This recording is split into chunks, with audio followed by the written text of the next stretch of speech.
जय हिंद दोस्तों, आप सभी का एम के शाह क्लासेस में स्वागत है। दोस्तों, ये फिजिक्स का चौथा लेक्चर है। इसमें हम लोग क्वेश्चन कवर करेंगे, क्वेश्चन नंबर 152 से लेकर के क्वेश्चन नंबर 200 तक। इससे पहले के जो क्वेश्चन है, यानी क्वेश्चन नंबर 1 से लेकर के क्वेश्चन नंबर 151 तक पिछले 3 लेक्चर में कवर किए गए हैं। 50-50 क्वेश्चन करके 3 वीडियो में कवर हो गया है और ये चौथा लेक्चर है जिसमें हम लोग 152 से क्वेश्चन नंबर 200 तक के देखेंगे। तो दोस्तों, क्वेश्चन जितने भी क्वेश्चन हैं बहुत ही इम्पोर्टेंट हैं अपकमिंग सभी एग्जामों के लिए, क्योंकि ये बार बार पूछे जाने वाले प्रश्न हैं। कई बार एक एक क्वेश्चन विभिन्न परीक्षाओं में, चाहे वो स्टेट पीसीएस हो या आपका जो है आरओ हो या जो है किसी भी स्टेट का पीसीएस में, मतलब सभी एग्जामों में क्वेश्चन रिपीट कर रहे हैं। तो देर न करते हुए वीडियो को शुरू करते हैं। यदि चैनल पे पहली बार हैं तो चैनल को लाइक, शेयर और सब्सक्राइब जरूर करें। तो क्वेश्चन नंबर हम इसमें देखते हैं। क्वेश्चन नंबर जो है 152। क्वेश्चन नंबर 152 कह रहा है कि साधारण यंत्र किसी व्यक्ति की सहायता करता है। तो जो साधारण यंत्र होता है वो किसी व्यक्ति की सहायता कैसे करता है?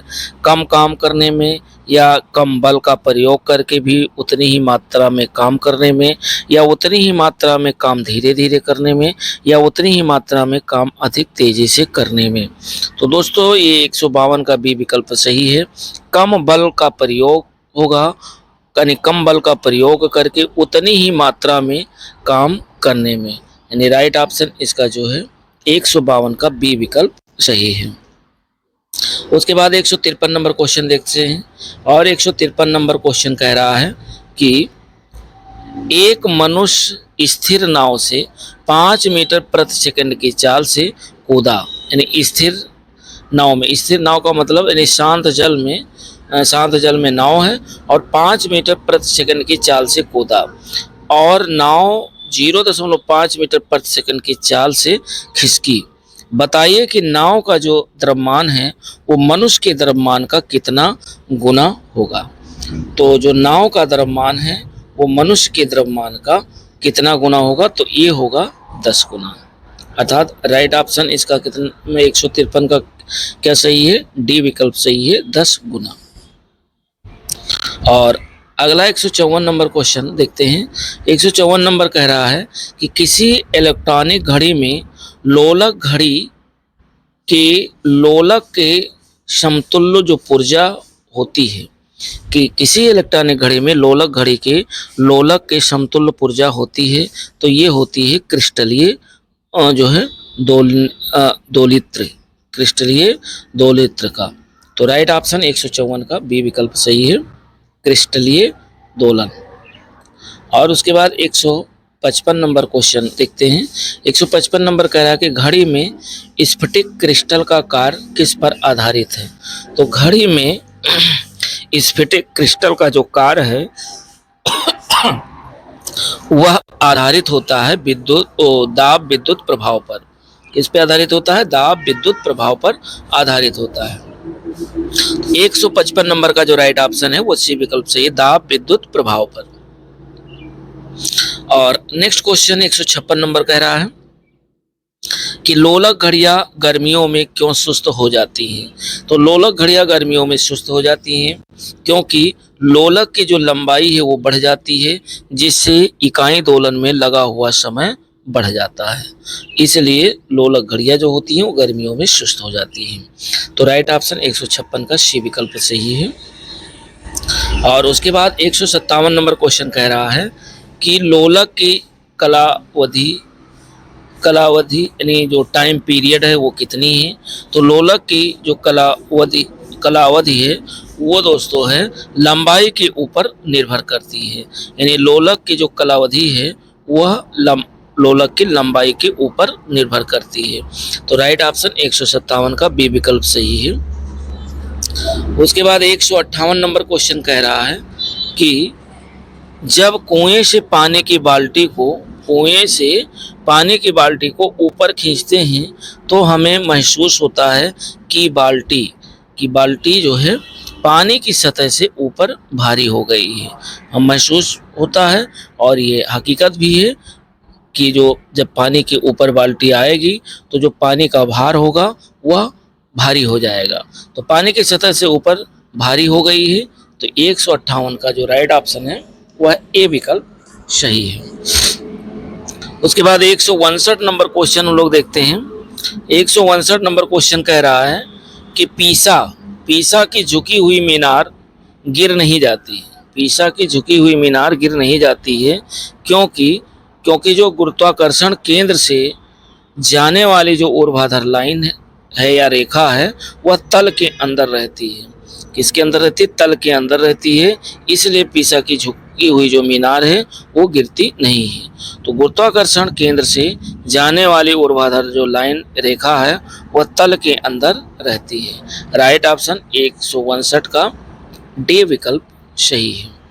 160 नंबर क्वेश्चन कह रहा है कि जब एक पत्थर को चांद की सतह से पृथ्वी पर लाया जाता है, जब एक पत्थर को चांद की सतह से पृथ्वी पर लाया जाता है तो इसका भार क्या होगा? भार तो बदल जाएगा परंतु द्रव्यमान में कोई परिवर्तन नहीं होगा। अर्थात भार बदल जाएगा, द्रव्यमान में कोई परिवर्तन नहीं होगा। तो इस 160 नंबर का जो राइट ऑप्शन है वह बी विकल्प सही है। इसका भार बदल जाएगा परंतु द्रव्यमान में कोई परिवर्तन नहीं होगा। उसके बाद 161 नंबर क्वेश्चन कह रहा है कि समान गति से जा रहे हवाई जहाज से यदि एक बम नीचे गिराया जाता है तो बम के नीचे पहुंचने तक हवाई जहाज की जो स्थिति है वो क्या होगी? तो बम के नीचे पहुंचने तक हवाई जहाज की जो स्थिति होगी वो बम के ठीक ऊपर होगी, बम के ठीक ऊपर होगी। तो राइट ऑप्शन 161 का ए विकल्प सही है, बम के ठीक ऊपर। 162 नंबर क्वेश्चन कह रहा है कि प्रेशर कुकर, जो प्रेशर कुकर है कि अंदर का जो उच्चतम ताप है वो निर्भर करेगा। तो प्रेशर कुकर के अंदर का उच्चतम ताप निर्भर करेगा, ये करेगा ऊपर के छेद का क्षेत्रफल व उस पर रखा गया वजन के ऊपर। यानी ऊपर के छेद का क्षेत्रफल व उस पर रखा गया वजन पर प्रेशर कुकर के अंदर का उच्चतम ताप निर्भर करेगा। तो राइट ऑप्शन 162 का ए विकल्प सही है। दोस्तों चारों ऑप्शन पढ़ने में समय थोड़ा ज़्यादा लगेगा, वीडियो ज़्यादा लंबा हो जाएगा और इसलिए सीधे सीधे आंसर जो क्वेश्चन है और आंसर हम लोग देख रहे हैं ताकि कम समय में अधिक से अधिक क्वेश्चन आपके कवर हो जाएं। और नेक्स्ट 163 नंबर क्वेश्चन कह रहा है कि हवाई जहाज से यात्रा करते समय पेन से स्याही निकलने लगती है। तो हवाई जहाज से यात्रा करते समय पेन से स्याही निकलने लगती है। क्यों निकलने लगती है? क्योंकि वायु दाब में कमी के कारण, जब जो ऊपर जाएंगे वायु दाब में कमी होगी और वायु दाब में कमी के कारण जो है पेन से स्याही निकलने लगती है। तो राइट ऑप्शन 163 का ए विकल्प सही है। 164 नंबर क्वेश्चन कह रहा है कि निम्नलिखित सिद्धांत पर रॉकेट कार्य करता है। यानी रॉकेट किस सिद्धांत पर कार्य करता है ये आपको बताना है। तो रॉकेट दोस्तों इस संवेग संरक्षण के नियम पर कार्य करता है। रॉकेट का जो सिद्धांत है वो संवेग संरक्षण के सिद्धांत पर कार्य करता है। तो राइट ऑप्शन 164 का सी विकल्प सही है, संवेग संरक्षण। 165 नंबर क्वेश्चन कह रहा है कि किस सिद्धांत पर जेट इंजन कार्य करता है? कौन सा सिद्धांत है जिस पर जेट इंजन कार्य करता है? तो जेट इंजन दोस्तों रैखिक संवेग संरक्षण के नियम पर कार्य करता है। रैखिक संवेग संरक्षण के सिद्धांत पर जेट इंजन कार्य करता है। 165 नंबर का राइट ऑप्शन ए विकल्प सही है। 166 नंबर क्वेश्चन कह रहा है कि जेट हवाई यान नीचे के स्ट्रेटोस्फीयर में बड़ी सरलता और आसानी से उड़ता है। इसकी क्या निर्दिष्ट व्याख्या हो सकती है? तो इसकी निर्दिष्ट जो व्याख्या है वो दोस्तों नीचे के स्ट्रेटोस्फीयर में बादल और पानी की वाष्प नहीं होती है। दूसरा है नीचे के स्ट्रेटोस्फीयर में लंब रूपी हवाएं नहीं होती हैं। उक्त ये दोनों कारणों से जो है जेट हवाई यान नीचे के स्ट्रेटोस्फीयर में बड़ी सरलता और आसानी से उड़ता है। तो दोनों ही कथन इसके सही हैं। राइट ऑप्शन 166 का सी विकल्प सही है, 1 और 2 दोनों सही है। 166 नंबर के बाद 167 नंबर क्वेश्चन कह रहा है कि एक बुलेट लंब रूप से ऊपर दागी जाती है, वह उच्चतम बिंदु पर पहुंचने में t1 समय लेती है और वहां से जमीन तक पहुंचने में t2 समय लेती है। उस दशा में निम्न में से क्या सही है? आपको बताना है इन दोनों में से कौन सा कथन सही है। तो t1 बराबर t2, अर्थात राइट ऑप्शन इसका बी विकल्प सही है। जितना समय वो जाने में समय लेगी उतना ही समय आने में लेगी। तो राइट ऑप्शन t1 बराबर t2 अर्थात 167 का बी विकल्प सही है। कई बार ये क्वेश्चन पूछा गया, यूपीपीसीएस मेंस में भी क्वेश्चन पूछा गया है और उसके बाद यूपीपीसीएस प्री में भी ये क्वेश्चन पूछा गया है। उसके बाद देखिए 168 नंबर क्वेश्चन कह रहा है, 168 नंबर क्वेश्चन कह रहा है कि निम्न कथन पर तथा उससे निकाले गए निष्कर्ष पर विचार कीजिए तथा बताइए कौन सा निष्कर्ष सही है। कथन जो आपका है वो कह रहा भरी हुई गाड़ी को चलाने में उसे चलायमान रखने के लिए आवश्यक ताकत से अपेक्षाकृत अधिक ताकत से धक्का देना पड़ता है। और निष्कर्ष इसका कह रहा है, निष्कर्ष इसका क्या है कि इन दोनों में से आपको बताना है कि क्या इसमें सही है। तो इसमें जो सही ऑप्शन है वो दोस्तों सी विकल्प सही है कि एक बार जो गाड़ी है वह चल पड़ने के बाद घर्षण कम हो जाता है। यानी एक बार जब गाड़ी, चूँकि उसमें पहिया लगा होता है, रिंग लगा होता है, तो जब एक बार गाड़ी चल जाएगी तो फिर आगे जो है घर्षण बल जो होगा वह कम लगेगा। राइट ऑप्शन 168 का सी विकल्प सही है। 169 नंबर क्वेश्चन कह रहा है कि यदि किसी पृथ्वी का गुरुत्वाकर्षण बल अचानक लुप्त हो जाता है, अर्थात यदि किसी पृथ्वी पर गुरुत्वाकर्षण बल अचानक लुप्त हो जाए तो क्या होगा? तो निम्न में से कौन सा परिणाम सही होगा? तो यदि पृथ्वी का गुरुत्वाकर्षण बल अचानक लुप्त हो जाता है तो वस्तु का जो भार होगा वह शून्य हो जाएगा, परंतु द्रव्यमान वही रहेगा। यानी द्रव्यमान में कोई भी परिवर्तन नहीं होगा किंतु भार जो है शून्य हो जाएगा। तो 169 का जो राइट ऑप्शन है वो ए विकल्प सही है। 170 नंबर कह रहा है कि यदि पृथ्वी और सूर्य की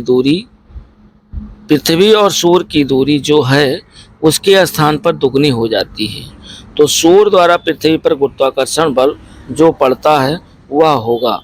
तो यदि पृथ्वी और सूर्य की दूरी जो भी है उसके स्थान पर यदि दूरी दुगनी हो जाती है तो पूछ रहा है कि गुरुत्वाकर्षण बल जो पड़ता है वह अब जितना है उसका चौथा भाग होगा। जितना भी हो वर्तमान में था उसका चौथा भाग रह जाएगा। अर्थात राइट ऑप्शन इसका 170 का जो है सी विकल्प सही है। 171 नंबर क्वेश्चन कह रहा है कि अगर सूर्य और पृथ्वी के बीच की दूरी 1/4 कम हो जाए तो सबसे अधिक संभावना किस बात की होगी? देखो क्वेश्चन जस्ट उलट दिया गया है और अगर सूर्य और पृथ्वी के बीच की दूरी 1/4 कम हो जाए तो सबसे अधिक जो संभावना होगी वह हमारे वर्ष की अवधि जो होगी वो कम हो जाएगी। अर्थात राइट ऑप्शन इसका सी विकल्प सही है। हमारे वर्ष की जो अवधि है वह कम हो जाएगी। 172 नंबर के बाद हम लोग देखते हैं 171 के बाद 172 नंबर देखते हैं। 172 नंबर कह रहा है कि किसी वस्तु का जो भार है वह ध्रुवों पर अधिकतम होता है। किसी भी वस्तु है उसका जो भार होगा वो ध्रुव पर सबसे ज़्यादा होगा, अर्थात सबसे अधिकतम जो भार होगा वस्तु का वह ध्रुव पर होगा। तो ध्रुव पर अधिकतम होता है तो राइट ऑप्शन 172 का डी विकल्प सही है। 173 नंबर क्वेश्चन कह रहा है कि किसी पिंड का जो अधिकतम भार होगा वह कहाँ होगा? तो किसी पिंड का अधिकतम भार वायु में होगा। राइट ऑप्शन 173 का ए विकल्प सही है, वायु में। और 174 नंबर क्वेश्चन कह रहा है कि किसी पिंड का जो भार है वेट ऑफ बॉडी, किसी पिंड का जो भार है वह ध्रुवों पर सबसे अधिक होगा। किसी पिंड का भार सबसे ज़्यादा कहाँ होगा? तो किसी भी पिंड का जो भार है वह सबसे ज़्यादा ध्रुवों पर होगा। राइट ऑप्शन 174 का बी विकल्प सही है। 174 नंबर के बाद 175 नंबर क्वेश्चन देखते हैं। कह रहा है लोहे की एक गेंद जिसका पृथ्वी पर भार 10 किलोग्राम है, लोहे की ये गेंद है और पृथ्वी पर उसका भार 10 किलोग्राम है, का अंतरिक्ष में भार क्या होगा? तो अंतरिक्ष में भार दोस्तों शून्य हो जाएगा। यानी लोहे की कोई भी वस्तु है, किसी भी वस्तु है, यदि पृथ्वी पर जो भी भार होगा लेकिन अंतरिक्ष में उसका भार शून्य हो जाएगा। तो राइट ऑप्शन 175 का डी विकल्प सही है, 0 किलोग्राम। 175 के बाद 176 नंबर क्वेश्चन देखते हैं। 176 नंबर कह रहा है कि मानव शरीर का जो भार होता है वह ध्रुवों पर अधिकतम होगा या पृथ्वी सतह पर सब जगह एक समान होगा या विषुवत रेखा पर अधिकतम होगा या मैदानी भाग की अपेक्षा पर्वतों पर अधिकतम होगा। तो मानव शरीर का जो भार होगा वह ध्रुवों पर सबसे ज़्यादा होगा, यानी ध्रुवों पर अधिकतम होगा। राइट ऑप्शन 175 का ए विकल्प सही है। 177 नंबर क्वेश्चन कह रहा है कि वायुमंडलीय दाब का अचानक गिरना इंगित करता है। तो वायुमंडलीय दाब का अचानक गिरना यह इंगित करता है कि तूफान आने वाला है, तूफान की संभावना बढ़ जाती है। यदि वायुमंडलीय दाब अचानक गिरता है तो ये मान लीजिए कि तूफानी मौसम होने वाला है और तूफान आने वाला है। तो राइट ऑप्शन 177 का ए विकल्प सही है।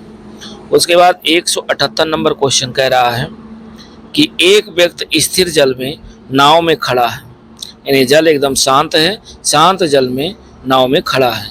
यदि वह किनारे की ओर चले तो नाव की स्थिति क्या होगी? यदि वो किनारे की ओर चले तो जो नाव होगी वह किनारे से दूर बढ़ेगी। नाव जो होगी वह किनारे से क्या होगी? दूर बढ़ेगी। तो 178 का जो राइट ऑप्शन है वह बी विकल्प सही है। उसके बाद 179 नंबर क्वेश्चन देखते हैं। 179 नंबर क्वेश्चन कह रहा है कि पानी से भरे एक बीकर में एक बर्फ का टुकड़ा तैर रहा है। पानी से भरे एक बीकर में एक बर्फ का टुकड़ा तैर रहा है। जब संपूर्ण बर्फ पिघल जाएगी तो क्या होगा? तो पानी की सतह अपरिवर्तित रहेगी, यानी पानी की सतह में कोई भी परिवर्तन नहीं होगा। तो राइट ऑप्शन 179 का डी विकल्प सही है। दोस्तों बहुत ही इंपॉर्टेंट क्वेश्चन है, ये बार बार पूछे जाने वाले प्रश्न हैं जो कि अपकमिंग सभी एग्जामों के लिए इम्पोर्टेंट है, चाहे वो टीजीटी पीजीटी हो, एसएससी हो या आरओएआरओ हो या कोई भी स्टेट का पीसीएस हो। जितने भी क्वेश्चन अब तक भौतिक विज्ञान से बने हैं सारे क्वेश्चन को कवर करेंगे। जैसे जीव विज्ञान में हम लोगों ने अब तक लगभग में 1500 प्रश्न जो है कवर किए जो अब तक पूछे गए क्वेश्चन थे। 180 नंबर क्वेश्चन हम लोग देखते हैं। कह रहा है कि जल युक्त गिलास में तैरता हुआ बर्फ का टुकड़ा जब पिघलता है तो जो पानी का स्तर होगा वो क्या होगा? नीचे गिरेगा, ऊपर उठेगा, वही रहेगा, या नीचे गिरना या ऊपर उठना पानी के तापमान पर निर्भर करेगा। तो ये दोस्तों जो है वही रहेगा, यानी जल युक्त गिलास में तैरता हुआ बर्फ का टुकड़ा जब पिघल जाएगा तो पानी के स्तर में कोई भी परिवर्तन नहीं होगा। राइट ऑप्शन 180 का सी विकल्प सही है। 181 नंबर क्वेश्चन कह रहा है कि जब बर्फ पिघलती है तो उसका जो आयतन होता है वो क्या होता है? तो जब बर्फ पिघलती है तो उसका आयतन घटता है। बर्फ पिघलती है तो आयतन क्या होता है? घटता है। 181 नंबर का राइट ऑप्शन ए विकल्प सही है। उसके बाद 182 नंबर क्वेश्चन हम लोग देखते हैं। 182 नंबर कह रहा है कि पानी के एक गिलास में एक बर्फ का टुकड़ा तैर रहा है। जब बर्फ पिघलती है तो पानी के स्तर पर क्या प्रभाव होगा? जब बर्फ पिघलती है तो पानी के स्तर पर कोई भी प्रभाव नहीं पड़ेगा, अर्थात उतना ही रहेगा। तो राइट ऑप्शन 182 का सी विकल्प सही है। उसके बाद 183 नंबर क्वेश्चन कह रहा है कि एक व्यक्ति चलती रेलगाड़ी में इंजन की ओर मुंह करके बैठा है। वह एक सिक्का उछालता है तो उसके पीछे गिरता है, जो उसके पीछे गिरता है। रेलगाड़ी चल रही है तो रेलगाड़ी जो चल रही है वो आगे गतिवर्धन के साथ चल रही है, अर्थात राइट ऑप्शन इसका जो है 183 का डी विकल्प सही है। 184 नंबर क्वेश्चन कह रहा है कि नदियों में पानी के बहाव के लिए निम्न बलों यानी फोर्स में से कौन जिम्मेदार है? तो नदियों में पानी के बहाव के लिए जो बल जिम्मेदार है वह बल है घर्षण बल। घर्षण का जो बल है वह नदियों में पानी के बहाव के लिए जिम्मेदार है। राइट ऑप्शन 184 का शी विकल्प सही है।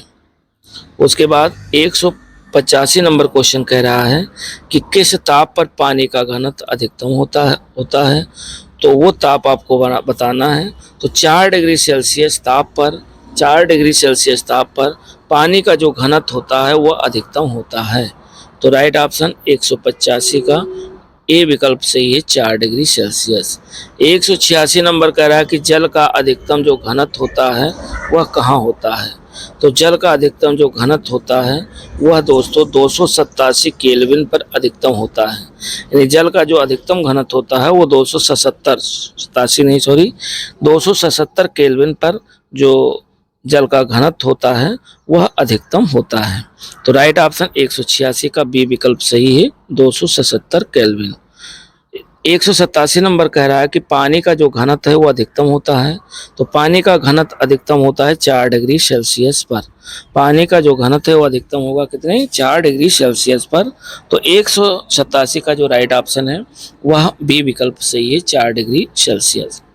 उसके बाद 188 नंबर क्वेश्चन कह रहा है कि जब पानी को 0 डिग्री सेल्सियस से 4 डिग्री सेल्सियस तक गर्म किया जाता है तो इसका जो आयतन है वह घट जाता है। आयतन क्या होगा, आयतन घट जाएगा। यानी जब पानी को 0 डिग्री सेल्सियस से 4 डिग्री सेल्सियस तक गर्म करेंगे तो जो इसका आयतन होगा, आयतन घटेगा।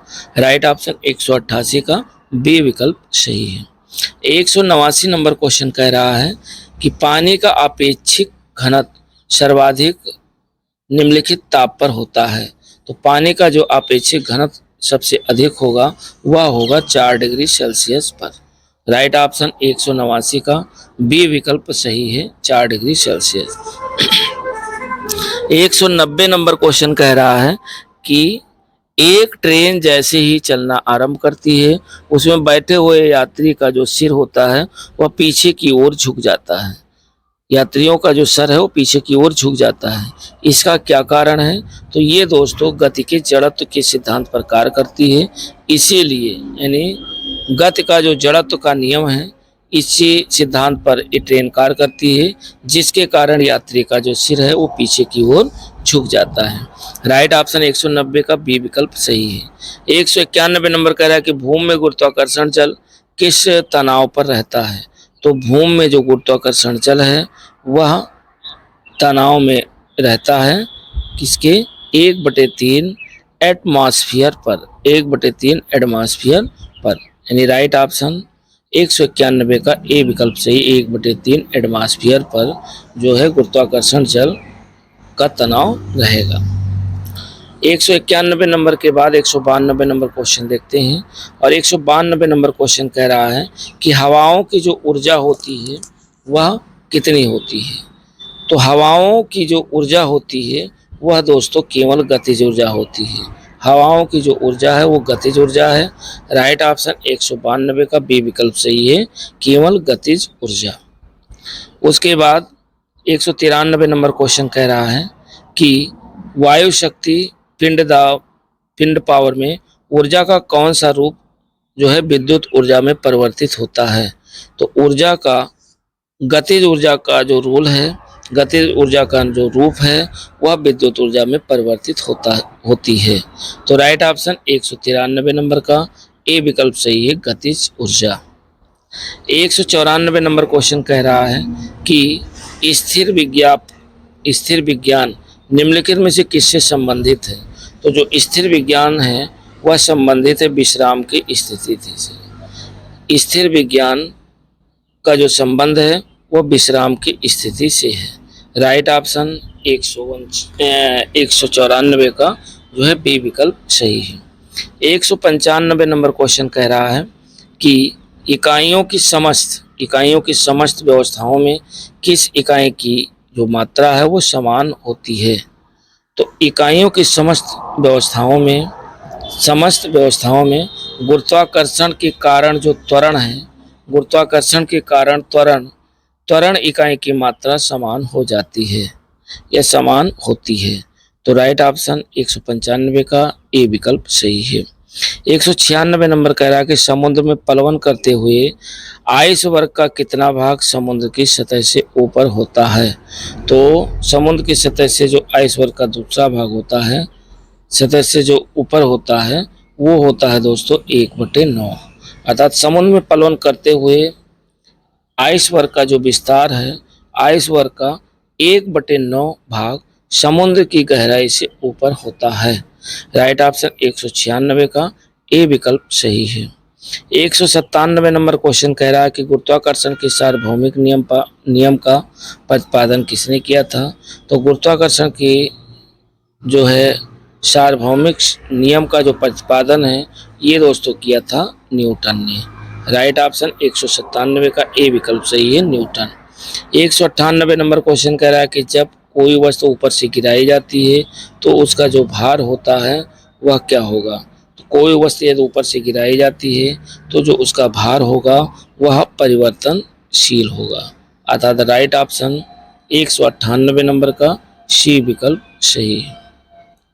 उसके बाद 199 नंबर क्वेश्चन कह रहा है कि ऊर्जा संरक्षण का जो आशय है वह क्या है। तो ऊर्जा संरक्षण का आशय कि ऊर्जा ना तो सृजन हो सकती है और ना ही विनाश इसका किया जा सकता है। तो राइट ऑप्शन 199 नंबर का डी विकल्प सही है। उसके बाद 150 नंबर क्वेश्चन हम लोग देखते हैं और 150 नंबर क्वेश्चन कह रहा है कि आप एक लिफ्ट में खड़े हैं, लिफ्ट के फर्श पर आपके द्वारा लग रहा जो बल है वो कौन सा है। तो आपके द्वारा यानी फर्श पर आपके द्वारा जो लग रहा बल है वह बल है लिफ्ट के 4/9 मीटर प्रति सेकंड स्क्वायर के त्वरण के नीचे आते समय शून्य होगा। त्वरण के नीचे आते समय क्या होगा, शून्य होगा। तो राइट ऑप्शन 200 का बी विकल्प सही है। अब दोस्तों इसमें 50 क्वेश्चन पूरे हो गए। मिलते हैं नेक्स्ट वीडियो के साथ, तब तक के लिए दोस्तों नमस्कार, जय हिंद। और एक महत्वपूर्ण इन्फॉर्मेशन है कि आप लोग एम के Sahu classes channel Telegram channel join कर लीजिए। जितने भी PDF हैं दोस्तों वहीं जो है शेयर करते हैं, तो आप वहां से भी देख सकते हैं। दूसरी चीज़ ये है कि आप एम के साहू क्लासेस चैनल पर जाकर के प्लेलिस्ट के माध्यम से लेक्चर बाय लेक्चर बायो के आप 1500 क्वेश्चन लगभग में उन्हें आप देख सकते हैं। और ये भौतिक का तो ये चौथा लेक्चर है जिसमें हम लोग देख रहे हैं क्वेश्चन नंबर 52 से लेकर के हम लोगों ने देखा है और क्वेश्चन नंबर जो है 200 तक। तो दोस्तों वीडियो कैसी लगी, यदि अच्छी लगी है तो वीडियो को लाइक ज़रूर करिएगा और अपने मित्रों के साथ शेयर भी करिएगा। धन्यवाद।